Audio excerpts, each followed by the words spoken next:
இப்போ ஈரான் பிடியில் அமெரிக்காவும் இஸ்ரேலும் மாட்டிக்கிட்டு விழி பிதுங்குறாங்க. அவங்க எதிர்பார்த்த மாதிரி ஈரானில் ஆட்சி மாற்றம் வரல. சுப்ரீம் லீடரை கொண்டாச்சு, முக்கியமான தளபதிகளை கொண்டாச்சு, எத்தனை பேரை கொண்டாலும் அடுத்தடுத்து பொசிஷனுக்கு வந்துகிட்டே இருக்கிறாங்க. உடனே ஈரான் என்ன பண்ணுச்சுன்னா, நீ என் மேலே கை வச்சல, எங்கே கை வச்சா உனக்கு வலிக்குன்னு காட்டுறேன்னு சொல்லி கத்தாரில் இருக்கக்கூடிய மிகப்பெரிய ஒரு நேச்சுரல் கேஸ் பேசின், அந்த பேசினை போய் அடிக்கிறாங்க. ஏன் சார் இப்போ அந்த மாதிரி போடலாமா சார்? அது முறையானதா சார்? அந்த மாதிரி டியூட்டி போட்டு இதை தாண்டி போகணும்னா இவ்வளோ ஈரான் மேலே தடை போடுறது முறையானதா? யார்கிட்ட கேட்டு போட்டீங்க? ஐநா சபை போட்டுச்சா? ஈரான் வந்து இன்னும் வித்தியாசமானது. அதனுடைய டெரைன் இதெல்லாம் வச்சு பார்க்கும்போது உங்கள் தரைவழியில் நீ தாக்குதல் அதை பிடிக்கவே முடியாது. அதனால தான் இவ்வளோ நாள் விமானத்தின் மூலமாகவும் மிசைல்ஸ் மூலமாகவும் தாக்கிட்டு இருக்கு. அப்போ ட்ரம்ப் வந்து மேலும் மேலும் அந்த புதைக்குழியில் வந்து சிக்கிக்கிட்டு இருக்கிறாரு. இப்போ ட்ரம்போட பிரச்சனை என்னன்னா, இப்போ அவருக்கும் இஸ்ரேலுக்குமே ஒரு டேர்ம்ஸ் வந்து சரியில்லாத மாதிரி அவர் பேசுகிறாரு. இப்போ ஈரான் வந்து பெர்சியன் கல்ஃப்லையும், ஹூத்திஸ் வந்து ரெட் சீலையும் அந்த கேபிள்ஸை வந்து பயங்கரமாக வந்து கட் பண்ணி விட்டுட்டாங்க அப்படின்னு சொன்னால் உலகம் முழுவதும் இன்டர்நெட்டு முடங்கிரும். இலங்கையெல்லாம் அந்த மாதிரி ரெஸ்ட்ரிக்ஷன் கொடுத்துருக்குறாங்க. இலங்கையில் வந்து நீங்கள் பெட்ரோல் டீசல் போடணும்னா ஆன்லைனில் பதிவு பண்ணணும். ஐயோ, பதிவு ஜெம் டிவி நேயர்களுக்கு அன்பார்ந்த வணக்கம். இந்த நேர்காணலில் நம்ம கூட பிரபல ஜேர்னலிஸ்ட் நாதன் சார் இருக்கார். வணக்கம் சார். வணக்கம் மேடம். சார், இந்த வார் பற்றின அப்டேட்ஸ் எல்லாம் ரொம்ப அழகாக துல்லியமாக கொடுத்துட்ருக்கீங்க. ஸோ இன்றைக்கி என்ன கேட்க போகிறோம் அப்படின்னு பார்த்தீங்கன்னா, ஆக்சுவலாக இந்த ஈரானோட போர் வந்து ஃபஸ்ட்டு இந்த இராணுவத்தை நோக்கி தான் நகர்ந்துட்டு இருந்தது. இப்போ பார்த்தீங்கன்னா அது டோட்டலாக பொருளாதாரத்தை வந்து கை வைக்கிற மாதிரியான ஒரு விஷயம் வந்து இப்போ நிற்கிது இல்லையா சார்? இதோட கான்சிக்வன்ஸ் எங்கே தான் சார் இப்போ நிற்கும்? ஆக்சுவலாக இப்போ வார் வந்து 3rd வீக்கில் வந்து என்ட்ராயிருக்கு. இந்த 3வது வாரத்தில் யாருடைய கை ஓங்கி இருக்கு அப்படின்னு பார்த்தீங்கன்னா, ஒரு பொதுவான பார்வையில் இழப்புகள் யாருக்கு, உயிர்ப்பலி யாருக்கு? இப்போ ஈரானில் வந்து ஒரு 1500-600 பேர் இறந்துருக்காங்க, லெபனானில் 1000 பேர் இறந்துருக்காங்க, இஸ்ரேலில் வந்து 20 பேர் இறந்துருக்காங்க, மற்ற கல்ஃப் ஸ்டேட்ஸில் கம்பைன்டாக 20, அமெரிக்கன் ஆர்மி சோல்ஜர்ஸ் ஒரு 15 பேர் இறந்துருக்காங்க. இது அப்புறம் ஈரானில் வந்து கிட்டத்தட்ட ஒரு 7000 சிவிலியன் டார்கெட்ஸ் வந்து அட்டாக் பண்ணியிருக்காங்க. இதையெல்லாம் வைத்து பார்க்கும்போது ஈரான் மேலே வந்து பயங்கரமாக தாக்கப்பட்டதாக ஒரு சித்திரம் நமக்கு தோன்றும். ஆனால் அது உண்மை இல்லை. இப்போ ஈரான் பிடியில் அமெரிக்காவும் இஸ்ரேலும் மாட்டிக்கிட்டு விழி பிதுங்குறாங்க.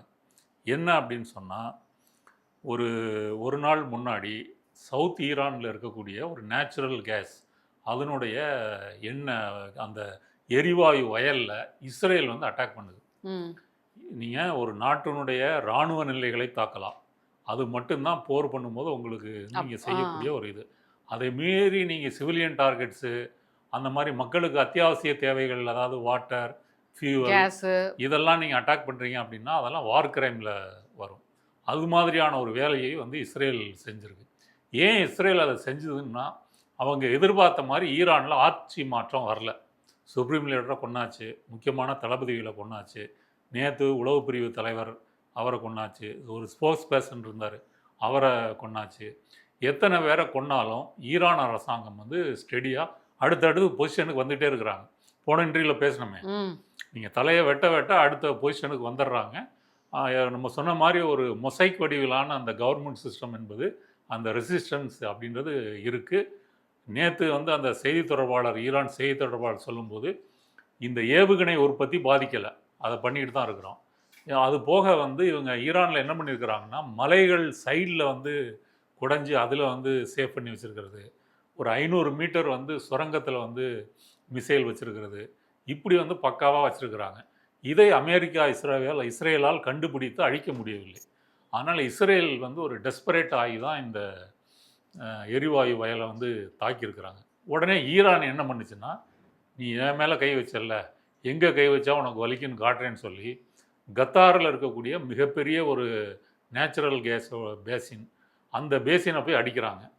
அடித்த உடனே அதில் வந்து என்ன செய்கிறாங்க அப்படின்னா, அந்த இயற்கை எரிவாயுவை திரவமயமாக்கும் எந்திரங்கள்லாம் இருக்கு இல்லையா, அந்த மெஷின்ஸ் எல்லாமே டேமேஜ் ஆகிடுது. இதை கத்தார் சரி பண்ணணும்னா பல மாதங்கள் ஆகும். அப்போ கத்தாரில் இருந்து தான் கிட்டத்தட்ட ஒரு 20% வந்து இயற்கை எரிவாயு வந்து உலகத்துக்கு ஏற்றுமதி ஆகுது. அதில் முக்கியமான இம்போர்ட் பண்ணுறது இந்தியாவும் ஒன்று. இப்போ இந்தியாவுக்கு அந்த நேச்சுரல் கேஸ் வரலை அப்படின்னு சொன்னால் என்னென்ன பிரச்சனை நடக்குன்னா, தொழிற்சாலைகளில் பல உற்பத்தி பாதிக்கும், உரம் தயாரிக்கிற பணிகள் பாதிக்கும், அதிலிருந்து எடுக்கக்கூடிய மின்சாரம் அது பாதிக்கும். இது உலகம் முழுவதும் ஒரு விளைவுகளை ஏற்படுத்த போகுது. இது நடந்த உடனே ட்ரம்ப் முந்திக்கிட்டு போய் இஸ்ரேலை கண்டிக்கிறார். இந்த தாக்குதலுக்கும் அமெரிக்காவுக்கும் சம்பந்தம் இல்லை, இனிமேல் இஸ்ரேல் இதை தாக்கக்கூடாது அப்படின்னு சொன்ன பிறகு நெதன்யாகு என்ன சொல்கிறாருன்னா, இனிமேல் நாங்கள் இதை தாக்க மாட்டோம் அப்படின்னு சொல்கிறாரு. அப்போ இங்கே எங்கே அடித்தா உனக்கு வலிக்கும்னு எனக்கு தெரியும் அப்படின்றத ஈரான் வந்து காட்டியிருக்கு. இது மட்டுமல்ல, UAE, Kuwait, Saudi Arabia, Bahrain, இந்த நாடுகளில் இருக்கக்கூடிய ரிஃபைனரிஸ், அப்புறம் வந்து மற்ற அந்த ஆயில் இன்ஃப்ராஸ்ட்ரக்சர், இதுலேயும் ட்ரோன் மூலமாகவும் இதுவும் தாக்குதல் நடத்தியிருக்கு. இப்போ பல நாடுகளில் வந்து உற்பத்தி வந்து முடக்கப்பட்டிருக்குது. நீங்கள் என்னதான் வந்து அந்த ஏர் டிஃபென்ஸ் சிஸ்டம் மூலம் நீங்கள் தடுத்தாலும், இப்போ கத்தாரில் என்ன நடந்துச்சுன்னு கேட்டிங்கன்னா 5 ட்ரோன் வந்திருக்கு. அதில் 4 ட்ரோனை வந்து இடைமறித்து அழிச்சிட்டாங்க. ஒரு ட்ரோன் வந்து இலக்கை தாக்கி வந்து முடிச்சிருச்சு. அப்போ என்னதான் அந்த இருந்தாலும் அதை மீறி வந்து வருகிறது. இது உலகம் முழுவதும் ஒரு பெரிய அதிர்ச்சியை வந்து ஏற்படுத்தியிருக்கிறது. இது ஒரு பாயிண்டா. இதில் ஈரான் வந்து ஸ்கோர் பண்ணிருச்சு. ஏன் சார் ஒரே ஒரு சந்தேகம், இது வார் கிரைம் அப்படின்னு சொல்றீங்கல்ல, அப்போ இந்த மாதிரி வார்ல வந்து இந்த மாதிரியான விஷயங்கள் வந்து அகெயின்ஸ்டான விஷயங்கள் பண்ணால் அப்போ அது தண்டிக்கப்பட மாட்டாங்களா? இப்போ நெதன்யாகு வந்து காசாவில் 72,000 மக்களை கொன்னதுக்காக இந்த இதில் சர்வதேச நீதிமன்றத்தில் தென்னாப்பிரிக்கா வழக்கு தொடுத்து அங்கே வந்து பெஞ்சமின் நெதன்யாகு வந்து வார் கிரிமினல்னே சொல்லியிருக்காங்க. அப்போ எங்கெல்லாம் வந்து அந்த இன்டர்நேஷ்னல் ஜூரிசெக்ஷன் செல்லுபடி ஆகுதோ அந்த நாட்டுக்கு போனாருன்னா நெதன்யாகு அரெஸ்ட் பண்ணலாம். முன்னாடி வந்து புட்டின் மேலே அது மாதிரி போட்டிருக்காங்க. இப்போ அமெரிக்காவினுடைய நட்பு நாடுகள் ஒரு உலக அளவில் வந்து ஒரு மேலாதிக்கம் செலுத்துறதுனால நெதன்யாகு சேஃபாக இருக்கிறாரு. மற்றபடி ஒரு நாட்டை விட்டுட்டு ஒரு நியூட்ரலான ஒரு நாட்டுக்கு, இப்போ சவுத் ஆப்பிரிக்காவுக்கு போகிறாருன்னு வச்சுங்க, அங்கே வந்து அவரை கைது பண்ண முடியும். அதனால் இது வார் கிரைம்ஸ் தான். ஈரானை பொறுத்த வரைக்கும் இது தற்காப்பு தாக்குதல். ஃபஸ்ட்டு நான் உங்களுடைய இந்த சிவிலியன் டார்கெட்ஸை நான் தாக்கலை, நீங்கள் தாக்குனதுக்காக நான் திருப்பி தாக்குறேன் அப்படின்றதுனால ஈரான் மேலே அதை குற்றம் சொல்ல முடியாது. அடுத்தது இரண்டாவதாக ஈரான் செஞ்சது என்ன அப்படின்னு சொன்னால், அந்த ஸ்ட்ரைட் ஆஃப் ஹோர்முஸ் நீரிணை அல்லது ஜலசந்தின்னு சொல்லக்கூடிய அந்த ஈரானுக்கும் ஓமனுக்கும் இடையில் 33 கிலோமீட்டர் உள்ள கடல் பகுதி. அது இந்த புறம் வந்து பாரசீக வளைகுடா இருக்குது, இந்த பக்கம் அரபிக்கடல் இருக்குது. இது இணைக்கக்கூடிய பாயிண்ட் தான் அந்த ஹோர்முஸ் ஜலசந்தி. இதில் வரக்கூடிய கப்பல்கள் இருக்கு இல்லையா, இப்போ ஒரு 90 கப்பல்கள் கிட்ட ஈரான் வந்து அனுமதிச்சிருக்கு. இது வந்து அமெரிக்காவினுடைய நட்பு நாடுகள் அல்லாத நாடுகளுடைய கப்பல்கள். சில கப்பல்களில் வந்து அவங்க டேக்ஸ் மாதிரி வரியும் போட்டு வசூலிச்சிருக்காங்க.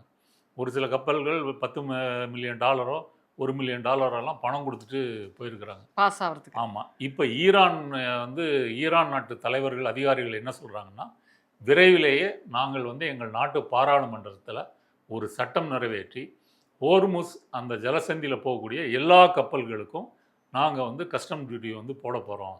ஏன் அப்படின்னு சொன்னால், அமெரிக்காவும் நட்பு நாடுகளும் எங்கள் நாட்டு மேலே வந்து ஒரு அநியாயமாக எக்கனாமிக் சாங்ஷன் வந்து போட்டிருக்காங்க, பொருளாதார தடை போட்டிருக்காங்க. இது நியாயமற்றது. இதற்கு பதிலடி கொடுக்கும் விதமாக யார் போனாலும் டேக்ஸை கட்டு.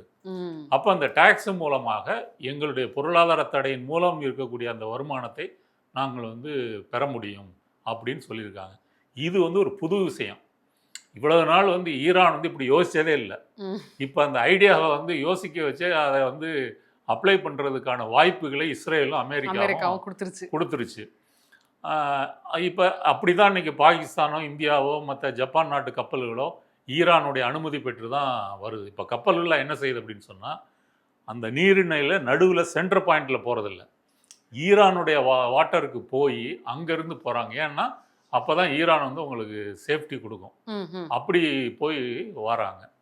இப்போ அந்த ரூட்டில் வந்து கப்பல் போக்குவரத்து இப்படி சிக்கலாயிட்டதுனால பல நாட்டு கப்பல்களோ இன்சூரன்ஸோ அங்கே பண்ண முடியாத சூழல் இருக்குது. இப்போ யூரோப்பிலிருந்து இந்தியாவுக்கோ சவுத் ஆப்பிரிக்காவோ வேறு நீங்கள் கமர்ஷியல் சார்ந்த கண்டெய்னர்ஸ் கப்பல்கள் இருக்கு இல்லையா, அது இப்போ வந்து தென்னாப்பிரிக்காவை சுற்றிக்கிட்டு அரபிக்கடல் வழியாக இந்தியாவுக்கோ அல்லது வந்து ஆசிய நாடுகளுக்கோ போகுது. இதனால் வந்து உங்களுடைய ஃபியூவல் செலவு அதிகமாகும், மற்ற செலவு அதிகமாகும், இன்சூரன்ஸினுடைய செலவு வந்து அதிகமாகும். இப்போ அப்போ வந்து இந்த லாஜிஸ்டிக்ஸ் அப்படின்ற பிரச்சனையை எடுத்துக்கிட்டிங்க அப்படின்னு சொன்னால் இவ்வளவு விளைவுகளை ஏற்படுத்தியிருக்கு. அதனால் வந்து இனிமேல் வந்து ஈரான் வந்து கஸ்டம்ஸ் டியூட்டி போட போகிறான், அமெரிக்கா கெட் அவுட் அப்படின்ற நிலைமை தான். ஏன் சார் இப்போ அந்த மாதிரி போடலாமா சார்? அது முறையானதா சார்? அந்த மாதிரி டியூட்டி போட்டு இதை தாண்டி போகணுன்னா ஈரான் மேலே தடை போடுறது முறையானதா? யார்கிட்ட கேட்டு போட்டீங்க? ஐநா சபை போட்டுச்சா? இல்ல. போடலை. அப்போ அமெரிக்கா தானே போட்டிருக்கு. என்ன சார்ஜ் சொல்லி போட்டாங்க? ம். நீ வந்து அணு ஆயுதம் தயாரிக்கிற. சரி, அணு ஆயுதம் தயாரிச்சதுக்கு ப்ரூஃப் எங்க? இவ்வளோ நாள் நீங்கள் வந்து என்னெல்லாமோ சேட்டலைட்டு அதெல்லாம் டெக்னாலஜி வச்சுருக்கீங்களே. ஈரான் திரும்ப திரும்ப சொல்கிறது, நாங்கள் வந்து ஒரு அமைதி வழிக்காக தான் அணுவை வந்து நாங்கள் பயன்படுத்துகிறோமே தவிர ஆயுதம் தயாரிப்பதற்கு அல்ல. 2015 ஒபாமா காலத்தில் வந்து யுஎஸுக்கும் ஈரானுக்கும் அக்ரிமெண்ட் ஏற்படுது. அப்போ தடையெல்லாம் நீக்கினாங்க. அப்போ சர்வதேச அணுசக்தி ஏஜென்சி இருக்கு இல்லையா, அதில் இருக்கக்கூடிய அதிகாரிகள்லாம் விசிட் பண்ணி பார்த்துருக்குறாங்க. அப்படி ஒன்றும் இல்லைன்னுலாம் சான்றிதழ் கொடுத்துருக்குறாங்க. அப்புறம் ட்ரம்ப் வந்து ஃபர்ஸ்ட் டேர்மில் அதிபர் ஆனது பிறகு தான் அந்த ஒப்பந்தத்திலேருந்து அவர் விலகிறார். ஈரான் வந்து வாக்கு கொடுத்தபடி நடந்துக்கல அப்படின்னு பொய் சொல்லி விலகிறாரு. மீண்டும் சாங்ஷன்ஸ் போடுறாரு. அதனால் இந்த பிரச்சனையை பெரிதாக்குனது வந்து ட்ரம்ப்பும் அமெரிக்காவும் தான். அதனால் அது வந்து காரணம் வந்து இல்லை. அதனால் இப்போ இந்த பொருளாதார தடை அநியாயமாக விதிக்கப்பட்டதற்கு பதிலடியாக ஈரான் வந்து இதை செய்ய போகிறது. அடுத்தது, இப்போ நீங்கள் ஈரானில் இஸ்ரேலும் அமெரிக்காவும் தாக்குவது அப்படின்றது ஐநா சபை சட்டங்களின்படியும் சர்வதேச சட்டங்களின்படியும் ஒரு மிகப்பெரிய குற்றம். ஒரு நாட்டினுடைய இறையாண்மையை மீறி அந்த நாட்டு தலைவர்களை கொல்றது அதெல்லாம் வந்து குற்றம்.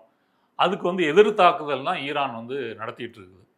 அப்போ ஈரான் வந்து என்ன செய்யுதுன்னா, நீ ஒரு அநியாயமான ஒரு போரை என் மேலே திணிச்சிருக்கிற, அப்போ அதற்கு பதிலடியாக நாங்கள் வந்து ஒரு சமமற்ற ஒரு போரை, ஒரு அசிமெட்ரிக் வார்ன்னு சொல்கிறோம் இல்லையா, அதாவது எதிரிகிட்ட இருக்கக்கூடிய ஆயுத பலம் உங்கள்கிட்ட இல்லை, ஆனால் உங்கள்கிட்ட இருக்கக்கூடிய பலத்தை வைத்து நீங்கள் ஒரு பல முனைகளில் வந்து நீங்கள் போரை கொண்டு போக முடியும். அப்படி தான் ஈரான் இன்னைக்கு வந்து செய்யுது. தொடர்ந்து இஸ்ரேல் அட்டாக் பண்ணுது, வளைகுடா நாடுகளை அட்டாக் பண்ணுது. அதன் பிறகு வந்து ஹோர்முஸை வந்து மூடிருச்சு. அங்கே பெர்மிஷன் வாங்கிட்டு தான் போக முடியும். இதோட இன்னொரு ஒரு விஷயமும் நடந்தாலும் ஒரு பெரிய பாதிப்பு வரும். அது என்ன அப்படின்னு சொன்னால் இன்டர்நெட். ஐயோ, இப்போ நம்ம இன்டர்நெட் அப்படின்னாலே நம்ம என்ன நினச்சிட்டு இருக்கோம் அப்படின்னு சொன்னால், நம்ம சேட்டலைட்டில் வந்து நமக்கு லிங்க் ஏற்படுத்தி அதன் மூலம் தான் நெட்டு பயன்படுத்திட்டு இருக்கிறோம் அப்படின்னு நினச்சிட்டு இருக்கிறோம். அப்படி இல்லை. உலகம் முழுவதும் இந்த கடலுக்கு அடியில் இந்த ஃபைபர் ஆப்டிக்கல் கேபிள் மூலமாக தான் பல நாடுகள் வந்து கண்டம் விட்டு கண்டம் இணைக்கப்பட்டிருக்குது. இப்போ இந்தியாவில் இருக்கக்கூடிய கேபிள்கள் அரபிக்கடல் வழியாக பாரசீக வளைகுடா போய் கல்ஃப் கண்ட்ரீஸ் எல்லா நாடுகளோட கனெக்ட் ஆகுது. கல்ஃப் கண்ட்ரீஸில் பெரிய பெரிய அமெரிக்காவினுடைய கூகுள், ஃபேஸ்புக், அமேசான் இவங்கெல்லாம் பிரம்மாண்டமான சர்வர்கள் வச்சுருக்கிறாங்க. அதில் வைப்பதற்கான இன்வெஸ்ட்மெண்ட்டு பண்ண போகிறாங்க. இது ஒன்றாச்சா. அடுத்தது நீங்கள் இந்த பக்கம் ரெட் சி இருக்குது, மத்திய தரைக்கடலையும் மெடிட்டரேனியன் சீயையும் செங்கடலையும் சூயஸ் கனால் வந்து இணைக்குது. அங்கே போகிற கேபிள் வந்து Europe, Middle East, Africa, Asia இந்த நாடுகளை இணைக்கக்கூடிய கேபிள் அது வழியாக போகுது. சரி, ரெட் சீயில் வந்து பக்கத்தில் தான் வந்து ஓமன் இருக்குது. அங்கே வந்து ஹூத்தீஸ் கிளர்ச்சியாளர்கள் இருக்கிறாங்க. இப்போ அவங்க வந்து ஏற்கனவே போன வருஷம் அந்த கேபிளை வந்து கொஞ்சம் கட் பண்ணாங்க. நமக்கு இருந்தது சார் அதோட இம்பாக்ட். ஆமாம், ஸ்பீடு குறையும். அது முக்கியமாக மிடில் ஈஸ்ட் கண்ட்ரிகள், ஆப்பிரிக்க கண்ட்ரிகளுக்கு அது பெரிய அடி வந்துச்சு. அப்புறம் ரிப்பேர் பண்ணி சரி பண்ணிட்டாங்க. இப்போ ஈரான் வந்து பெர்சியன் கல்ஃப்லையும், ஹூத்தீஸ் வந்து ரெட் சீலையும் அந்த கேபிள்ஸை வந்து பயங்கரமாக வந்து கட் பண்ணி விட்டுட்டாங்க அப்படின்னு சொன்னால் உலகம் முழுவதும் இன்டர்நெட்டு முடங்கிடும். இன்டர்நெட்டு முடங்கிட்டா என்ன ஆகும்? நீங்கள் ஒரு ஜிபே பண்ண முடியாது, பேங்க் டிரான்சாக்ஷன் பண்ண முடியாது, நீங்கள் ஆன்லைனில் வந்து சோஷியல் நெட்வொர்க்கிங் எதுவும் நீங்கள் வந்து பார்க்க முடியாது, ஒரு வாட்ஸ்அப் அனுப்ப முடியாது. அது எல்லாமே முடங்கி போகிற மாதிரி ஒரு நிலைமை வந்து வந்துடும். இது வந்து ஒரு ஹிப்போத்தட்டிக்கலான சிச்சுவேஷன். இப்போ அமெரிக்காவும் இஸ்ரேலும் மேலும் மேலும் வந்து ஈரானை வந்து தாக்குனாங்கன்னா அவங்க இதை செஞ்சால் இது வந்து முடங்குவதற்கு வாய்ப்பு இருக்குது. அப்புறம் நீங்கள் இதை சரி பண்ணணும்னா அதுக்குன்னு உள்ள ஒரு கப்பலை அனுப்பி ஆழ்கடலில் அந்த கேபிள்கள்லாம் திரும்ப போட்டு சரி பண்ணுறது என்பது செலவும் ஆகும், நிறைய நேரமும் ஆகும். எவ்வளவு நேரம் சார் ஆகும்? அந்த மாதிரிலாம் அதெல்லாம் வந்து சில பல மாதங்கள் ஆகும். நீங்கள் வந்து கடலுக்கு அடியில் கேபிள் போட்டு அதை துண்டித்து அதை திரும்ப நீங்கள் சரி பண்ணுறதுன்றது சாதாரண வேலை இல்லைல்ல. ஒரு முத்து குளிக்கிறதுன்னு சொல்கிறாங்கல்ல, அந்த மாதிரி வேலை இல்லை. அப்போ வந்து ஒரு டீப் சீயில் போய் அதை சரி பண்ணுறது என்பது மிகுந்த காலம் எடுக்கும். அந்த வகையில் ஈரான் வந்து ஹூத்தீஸ் வந்து ஏற்கனவே பண்ணியிருக்கிறாங்க. அப்போ அதனால் போர் வல்லுநர்கள் இதை ஈரானும் ஹூத்தீஸும் பண்ணிட்டாங்க அப்படின்னு சொன்னால் Europe, Africa, Middle East, Asia இதனுடைய இன்டர்நெட் வந்து பல பிரச்சனைகளை ஏற்படுத்தும் அப்படின்னு சொல்கிறாங்க. இது 2வது பாயிண்ட். ஏன் சார் இப்போ இந்த மாதிரி இன்டர்நெட்டில் கை வைக்கிற அளவுக்கெல்லாம் எக்ஸ்ட்ரீமாலாம் போகாது இல்லை சார்? அது வந்து இஸ்ரேல் அமெரிக்காவினுடைய முடிவில் இருக்குது. நீங்கள் ஒழுங்கு மரியாதையாக போரை முடிச்சுட்டு ஒரு பேச்சுவார்த்தை ஒரு டிப்ளமேட்டிக்காக நீங்கள் போய் அதை தீர்க்கிறதுனால தான் இது முடியுமே தவிர, மேலும் மேலும் நீங்கள் ஈரானை வந்து ப்ரொவோக் பண்ணிங்கன்னா, இப்போ இஸ்ரேல் ஈரான்கிட்ட வந்து ஒரு நல்ல விமானப்படை இருக்குது, ஒரு ஏர் டிஃபென்ஸ் சிஸ்டம் இருக்குது, நல்ல இது ஏவுகணைகள் இருக்குது. இதை வச்சு நீங்கள் தாக்கிட்டு இருக்கிறீங்க. 1500 பேரை கொண்டிருக்கிறீங்க. ஒரு 20,000 30,000 பேர் வந்து காயமடைஞ்சிருக்கிறாங்க. சிவிலியன் ஸ்ட்ரக்சர், தண்ணீர், அது இது எல்லாத்தையுமே அடிக்கிறீங்க. அப்போ ஈரான் வந்து ஒரு பொருளாதார ரீதியாக இதை மிரட்டுவதைத்தான் செய்ய முடியும். இப்போ வந்து கல்ஃபில் வந்து அந்த ஹோர்முஸ் பிரச்சனையாக இருக்கட்டும், இல்லை வந்து கல்ஃப் கண்ட்ரிஸ் வந்து ப்ரொடக்ஷனை ஸ்டாப் பண்ணதாக இருக்கட்டும், இப்போ வந்து அதனுடைய விலை ஏறிடுச்சா இல்லையா? ஆமாம். இப்போ பேரலுக்கு வந்து இப்போ $105 $110 நோக்கி வந்து போகுது ஒரு பேரல். போர் ஆரம்பிக்கிற முன்னாடி $70 இருந்தது. இப்போ நீங்கள் $40 அதிகம் கொடுத்து ஒரு பேரல் வாங்குறீங்க அப்படின்னு சொன்னால் அதனுடைய விளைவு என்ன ஆகும்? இன்றைக்கு இந்தியாவில் இண்டஸ்ட்ரீஸில் பயன்படுத்தக்கூடிய டீசலுக்கான விலையை மத்திய அரசு உயர்த்திருக்கிறது. ஏன் சார் இப்போ இந்த கச்சா எண்ணெயை கூட வந்துட்டு பார்த்தீங்கன்னா ஒரே நாளில் 4% அதிகமாக இருக்குன்றாங்களே சார். அப்போ இதோட இம்பேக்ட் என்ன சார்? ஆமாம்மா, இந்த ஈரான் போறனால தான் 4% இல்லை, நீங்கள் $70லேருந்து 110னா எத்தனை பர்சன்ட் நீங்கள் பார்த்துக்குங்க. ஆல்மோஸ்ட் ஐ திங்க் 30 அல்லது 40% வந்து இன்க்ரீஸ் ஆகிருக்கு. இது இன்னும் 120 130 இதை நோக்கி போகும் போர் தொடர்ந்தால். இப்போ இந்தியாவை பொறுத்த வரைக்கும் பிரீமியம் பெட்ரோல்னு சொல்கிறாங்கல்ல, அது என்ன ஸ்பீடு, அதுக்கு வந்து $2 கூட்டியிருக்காங்க. இந்தியா முழுக்க $2லேருந்து $4 ஏரியாவை பொறுத்து கூட்டியிருக்கிறாங்க. அடுத்தது தொழிற்சாலைகள் பயன்படுத்தக்கூடிய டீசல் இருக்கு இல்லையா, அது வந்து $40 $50 எனக்கு சரியான எண்ணிக்கை ஞாபகம் இல்லை, அது கூட்டியிருக்கிறாங்க. இது வந்து தொழிற்சாலைகளுடைய செலவையும் வந்து அதிகப்படுத்தும். இப்போ நார்மல் பெட்ரோல் டீசல் விலை இன்னும் உயர்த்தலை, ஆனால் அதை உயர்த்துவதற்கு பாசிபிலிட்டிஸ் இருக்கு. அதிக காலம் வந்து ஆகாது. ஏன் சார் நிறைய ரோட்ல இந்த சிற்றுண்டி கடையா இருக்கட்டும், நிறைய சாப்பாடு உணவு கடையில கூட வந்து பாத்தீங்கன்னா கேஸ் எல்லாம் கமர்ஷியல் கேஸ் ஏறிடுச்சு. 5000 என்னமோ சொல்றாங்க சார். இப்போ அதனால நிறைய இடத்துல வந்து முடக்கிட்டாங்க. நீங்க இப்போ க்ரூட் ஆயில் வந்து பூமியிலேருந்து எடுக்கிறாங்க, ஃபோசில் ஆயில்னு சொல்றோம், புதைப்படிவ எண்ணெய். அந்த ஆயிலை எடுத்து அதில் நீங்கள் என்னென்ன தயாரிக்கிறீங்க அப்படின்னா பெட்ரோல் தயாரிக்கிறீங்க, அடுத்தது டீசல், அடுத்தது எல்பிஜி லிக்யூட் பெட்ரோலியம் கேஸ், அதுதான் நம்ம சமையல் எரிவாயு அப்படின்னு வந்து சொல்கிறோம். அதுக்கு பிறகு வந்து பிளாஸ்டிக் சம்மந்தப்பட்ட அதனுடைய மூலப்பொருட்கள், அப்புறம் இறுதியில் கழிவாக தங்குறது தான் தார், நம்ம ரோட்டுக்கு போடக்கூடிய தார் அது. அப்போ நீங்கள் க்ரூட் ஆயிலிருந்து எதுவுமே உங்களுக்கு வந்து வேஸ்ட் ஆகாது. அப்புறம் வந்து விமானத்துக்கான ஃபியூவல் அது தனி, அதுவும் க்ரூட் ஆயிலில் தான் தயாரிக்கிறாங்க. அப்போ ஒரு பேரல் க்ரூட் ஆயிலிருந்து அதை வந்து நீங்கள் பல டிகிரி வந்து அதை வெப்பமடைய செய்து ஆவியாக செய்யும்பொழுது இவ்வளவு ஐட்டங்கள் வந்து உங்களுக்கு கிடைக்குது. அப்போ க்ரூட் ஆயில் வந்து இங்கே வர்றது கம்மியானால், கட்டானால் இது எல்லாமே பாதிக்கப்படும். எல்லாமேன்றது வந்து செயின் ரியாக்ஷன் மாதிரி. ஆமாம், பெட்ரோல் டீசல் விலை உயரும், கேஸ், விமானத்துக்கான இது எரிபொருள் உயர்ந்தால் அவன் கட்டணத்தை வந்து உயர்த்துவான், கேஸ் வந்து ஷார்ட்டேஜ் வரும். நீங்கள் சொன்னது போல் பல டீ கடைகள் வந்து மூடி இருக்கிறாங்க. இப்போதைக்கு டொமெஸ்டிக் சிலிண்டருக்கு தான் முன்னுரிமை கொடுக்கணும் அப்படின்னு சொல்லி ஒன்றிய அரசு செஞ்சிட்ருக்காங்க. அப்போ இந்த செயின் ரியாக்ஷனில் வந்து இப்படி விலை உயர்வதற்கும் வாய்ப்பு இருக்கிறது, தட்டுப்பாடு வருவதற்கும் வாய்ப்பு இருக்கிறது. இது பல விளைவுகளை ஏற்படுத்தும். ஏன் சார் இப்போ வந்து வாரம் முடிக்கிறத விட்டுட்டு தேவையே இல்லாமல் ட்ரம்ப் வந்து ஏதோ ஜோன்ஸ் ஆக்ட் ஒன்று வந்து 60 நாள் தளர்த்திக்கலாம் அப்படின்னு சொல்கிறாரு. இதை தளர்த்துறதுனால என்ன சார் கிடைக்க போகுது? இல்லை, அதனால ஒன்றும் ஆக போகிறதில்ல. இப்போ ட்ரம்போட பிரச்சனை என்னென்னா, இப்போ அவருக்கும் இஸ்ரேலுக்குமே ஒரு டேர்ம்ஸ் வந்து சரியில்லாத மாதிரி அவர் பேசுகிறாரு. எங்கள் அனுமதி இல்லாமல் ஈரான் அதில் வந்து தாக்குனது அதெல்லாம் வந்து சொல்கிறாரு.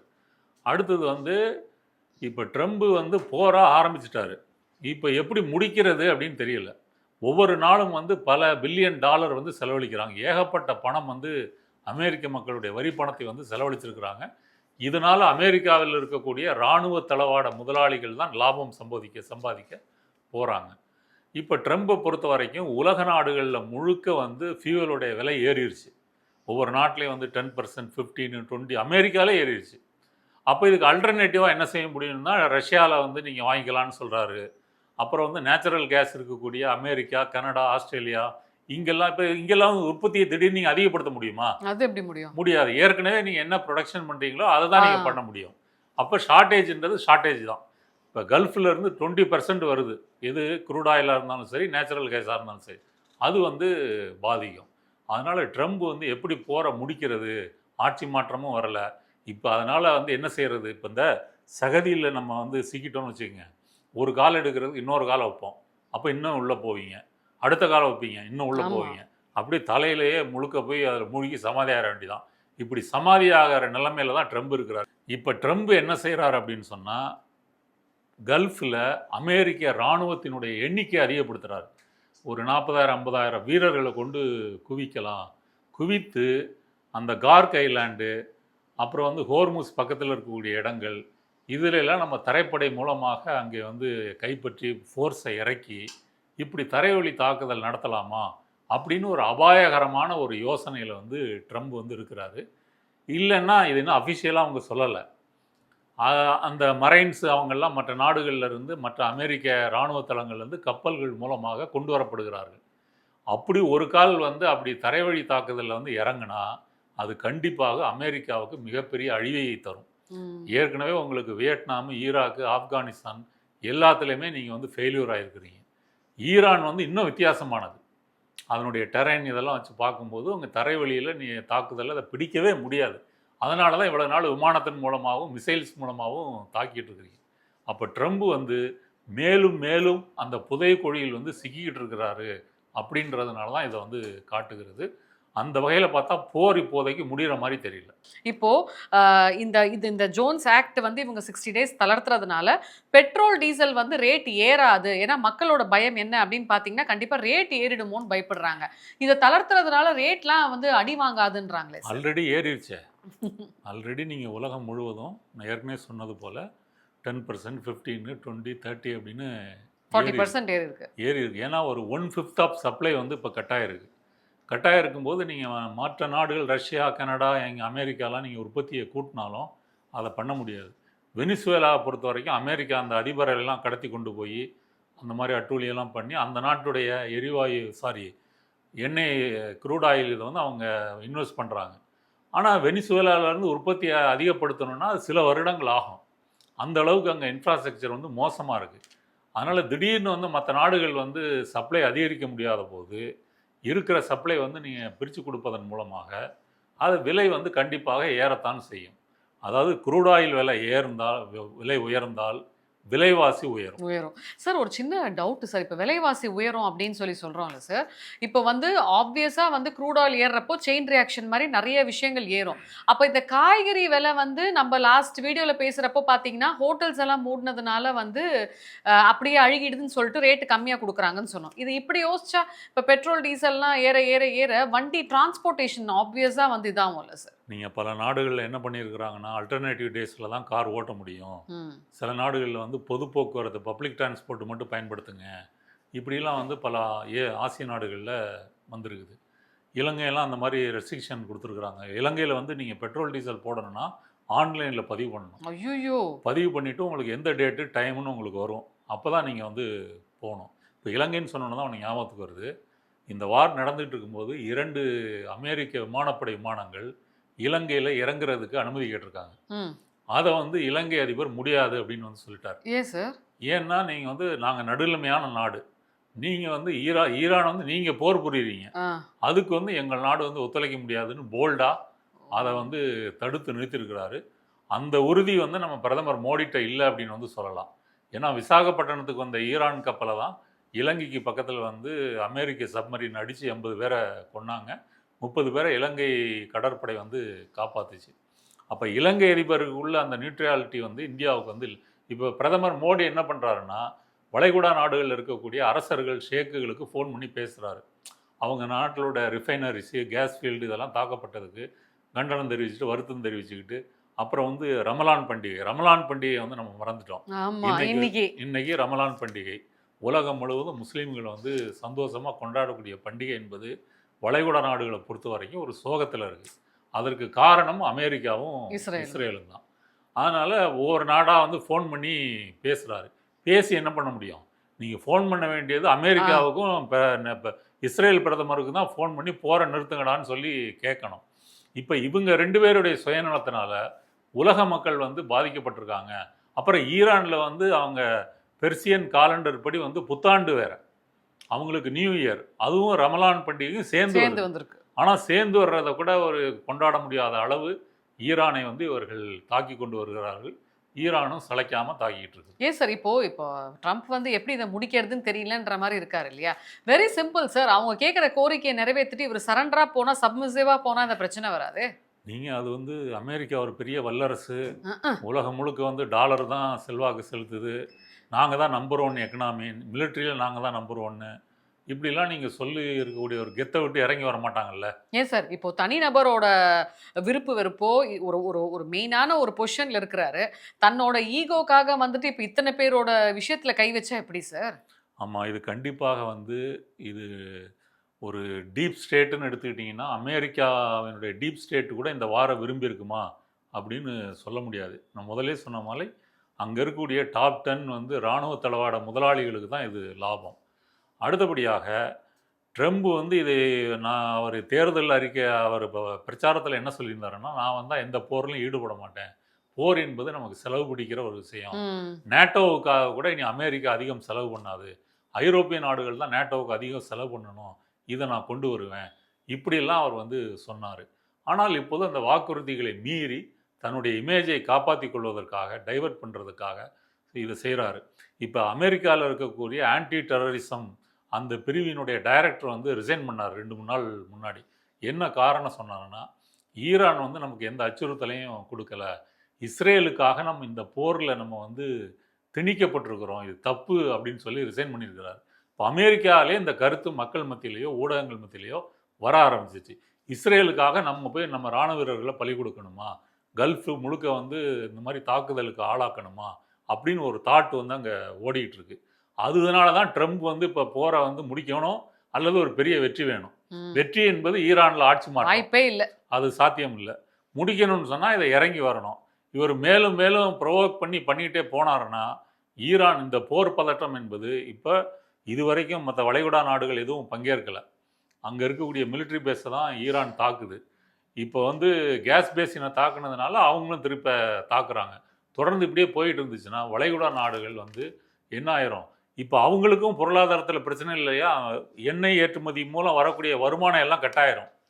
நம்ம இந்தியர்கள் மட்டும் கிட்டத்தட்ட 1 கோடி பேர் வந்து கல்ஃப் கண்ட்ரீஸில் வந்து வேலை செய்கிறாங்க.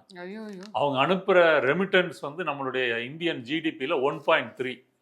அப்படின்னா எவ்வளவு மேசிவான உழைப்பு பணம் நமக்கு வந்து வந்துகிட்டு இருக்குது அந்த உழைப்பு மூலம் அப்படின்னு வந்து தெரிஞ்சுக்கலாம்.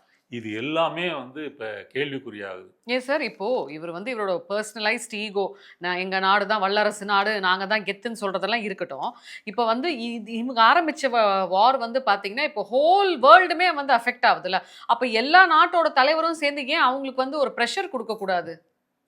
எல்லா நாட்டு தலைவர்களும் முதல்ல ஆரம்பத்தில் வந்து இந்த போரை ஆதரித்து யாரும் சொல்லலை, பேச்சுவார்த்தையின் மூலமாக நடந்துக்குங்க, அப்புறம் ஈரான் அணு ஆயுதம் தயாரிக்கிறது அதை தடுத்த சரிதான் சில அமெரிக்க நட்பு நாடுகள் சொன்னாங்க. இப்போ தான் அவங்க பிரச்சனையை உணர ஆரம்பிச்சிருக்காங்க. இப்போ ட்ரம்ப் வந்து அந்த ஹோர்முஸ் ஜலசந்தியில் வந்து அனைத்து நாடுகளுடைய கப்பற்படை பாதுகாப்பில் வந்து நம்ம வந்து டேங்கர்ஸை கொண்டு போகலாம் அப்படின்னு சொல்லி அவங்க முடிவு பண்ணியிருந்தாங்க. அதுக்கு எந்த நாடுகளும் முன் வரலை. அதுக்கு பிறகு ட்ரம்ப் வந்து கோவப்பட்டு சொல்கிறார், அவங்கெல்லாம் கோழைகள் அப்படின்னு சொல்லி அவங்க யாரும் வரமாட்டேன்றாங்க. இப்போ சில நாடுகள் நாங்கள் அனுப்புகிறோம் அப்படின்னு சொல்லியிருக்கு. அனுப்புகிறோன்னு சொல்கிறதுக்கு காரணம் அமெரிக்காவுக்கு பயந்து இல்லை, உண்மையிலே அவங்களுக்கு ஆயில் கிரைசிஸ் வந்து வந்துருச்சு. ஆனால் அந்த நாடுகள் அத்தனை பாதுகாப்பும் கொடுத்தாலும் கூட ஈரான் அனுமதிக்காமல் அங்கே ஒரு கப்பல் கூட போக முடியாது. கப்பல் முதலாளிகளே அங்கே வந்து போகிறதுக்கு முதல்ல தயாராக மாட்டாங்க. அதனால் எப்படி பார்த்தாலும் வந்து இந்த போரை முடிக்கணும்னா நீங்கள் ஈரான்கிட்ட வந்து சரண்டர், ஆமாம், உட்காந்து பேசி டேபிளில் முடிக்க வேண்டியதை நீங்கள் முடிச்சிங்கன்னா தான் இந்த போர் முடியுமே தவிர வேறு எந்த வகையிலும் முடிய போகிறது. ஸோ நீங்கள் சொல்கிறத வச்சு பார்த்தா வந்துட்டு வயிற்றில் புளியை தான் சார் கரைக்குது, இது எங்கே போய் முடியும்னே சொல்ல முடியல. ஹோப்ஃபுல்லி சீக்கிரம் வந்து இந்த வார் எண்ட் ஆனால் நல்லாயிருக்கும்னு நினைக்கிறேன் சார். மீண்டும் வேறு ஒரு சுவாரஸ்யமான அப்டேட்ஸில் வந்து உங்களை மீட் பண்ணுறோம். நன்றி. நன்றி.